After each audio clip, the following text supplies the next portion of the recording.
Oke, assalamualaikum warahmatullahi wabarakatuh. Bertemu lagi dengan saya di channel Trigona. Oke teman-teman, kali ini saya akan memperlihatkan saya memupuk salah satu sumber pakan, yaitu bunga santos temon, yang mana biasanya saya memupuknya itu sekitar 2 minggu satu kali, sekitar 1 genggam tangan. Tanaman santos temon ini teman-teman umumnya dimanfaatkan sebagai tanaman hias yang juga memiliki fungsi lain sebagai pagar atau layar penahan angin. Terus oleh para pembudidaya tanaman santos temon ini biasanya akan dibuat menjadi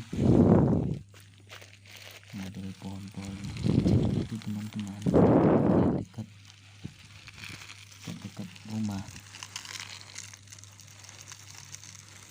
Terus teman-teman, beberapa spesies santos temon ini sebetulnya bisa tumbuh dengan tinggi batang mencapai bisa 20 meter lebih, tinggi sekali bukan? Wah. Terus tanaman santos temon ini memiliki akar serabut dengan warna yang kayak apa sih, kayak ada merah, tak mungkin putih kalau nggak salah, agak berbulu-bulu gitu. Pada tanaman dewasa panjang akarnya bisa mencapai kurang lebih 2 meter teman-teman.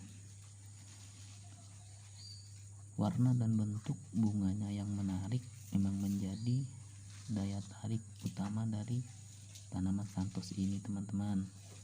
Di wilayah Australia, tanaman santos temon ini biasanya akan berbunga penuh pada akhir musim panas dan musim gugur, yang menjadi pemandangan yang menakjubkan. Wah, mantap teman-teman, penasaran bukan? Sedangkan kalau di Indonesia, tanaman santos temon dikenal sebagai tanaman yang bisa berbunga sepanjang tahun, meskipun pada waktu-waktu tertentu jumlah bunganya tidak banyak teman-teman. Tak heran jika keberadaan bunga santos temon ini disebut sebagai pesta kembang api sepanjang tahun. Terus pembungaan yang bisa berlangsung secara terus-menerus inilah yang menjadikan para pembudidaya lebah trigona untuk memilih menanam santos temon ini teman-teman, karena sebagai sumber nektar utama biar tercukupi pakannya. Terus tak jarang mereka akan menanam santos temon di lingkungan sekitar tempat sarang lebah trigona yang ditempatkan teman-teman, biar pakan lebahnya itu tercukupi. Dengan terjaganya sumber nektar bagi para lebah, maka produktivitas madu akan meningkat dan lebih cepat teman-teman. Itu teman-teman. Terus itu tanaman santos temon ini merupakan salah satu tanaman yang cukup populer di kalangan para pembudidaya lebah madu trigona teman-teman, atau yang dikenal dengan lebah panceng, kelelut, tuul. Terus bunga santos temon yang berbentuk seperti percikan kembang api memiliki kandungan nektar yang cukup banyak teman-teman. Wah, nggak takut jadinya kita untuk kehabisan nektar untuk membackup pakan madu trigona ini. Tanaman Anthostemon ini mempunyai beragam warna bunga yang menarik dan menjadi salah satu daya tarik bagi lebah trigona teman-teman. Ketika pertama kali masuk ke Indonesia sekitar tahun 2006, awalnya hanya ada Varies Anthostemon yang memiliki bunga berwarna putih teman-teman. Terus warna bunga ini kurang menarik sehingga tanaman Anthostemon ini kurang populer. Terus pada periode 2009 sampai 2011 hadir Anthostemon yang memiliki warna bunga lebih variatif. Di antaranya warna merah, merah muda, kuning muda, dan kuning.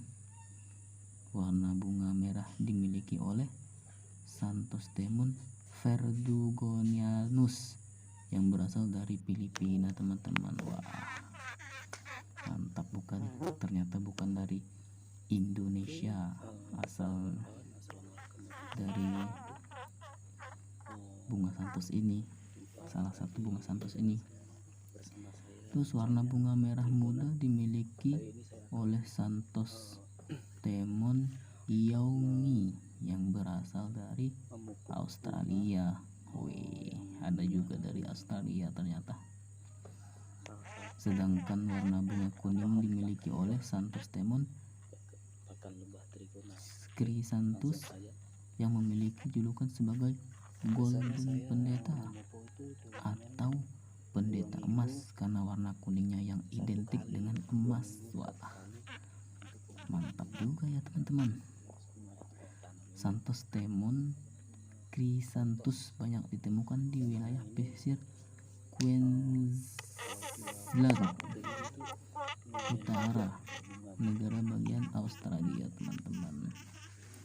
Wah, ternyata asal muasal dari tanaman bunga santos ini cukup jauh-jauh juga ya teman-teman. Mantap. Terus meski populer dikenal sebagai tanaman yang berasal dari Australia, Anthostemon menjadi tanaman endemik yang persebarannya bisa ditemukan di berbagai wilayah seperti Caledonia Baru, Australia, Kepulauan Solomon, Papua Nugini, Filipina, dan Indonesia teman-teman. Ada sekitar 45 sampai 50 spesies Anthostemon yang telah diketahui sampai saat ini teman-teman. Sementara di Indonesia tercatat ada 5 spesies Anthostemon yang merupakan endemik, di antaranya Anthostemon convertiflorus 1, 2, Anthostemon natunae, 3, Anthostemon petiolatus, 4, Anthostemon verus, dan 5 terakhir ini Anthostemon novoguineensis.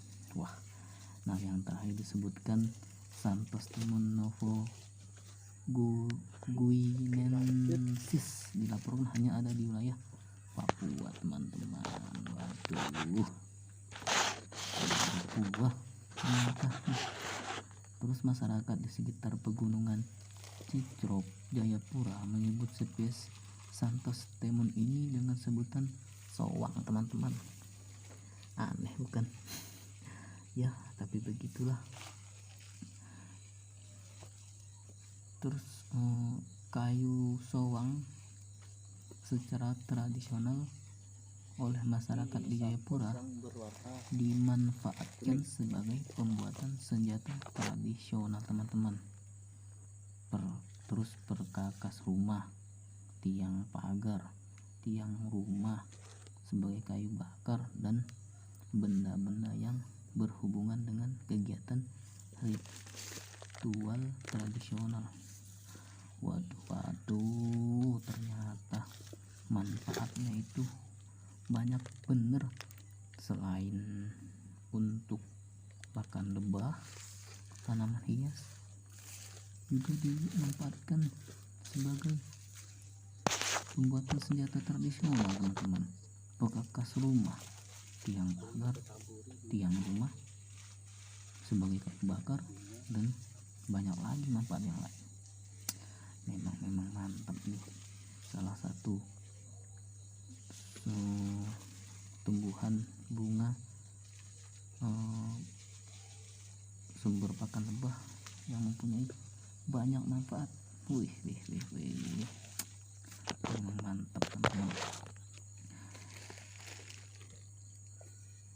Terus kayu sowang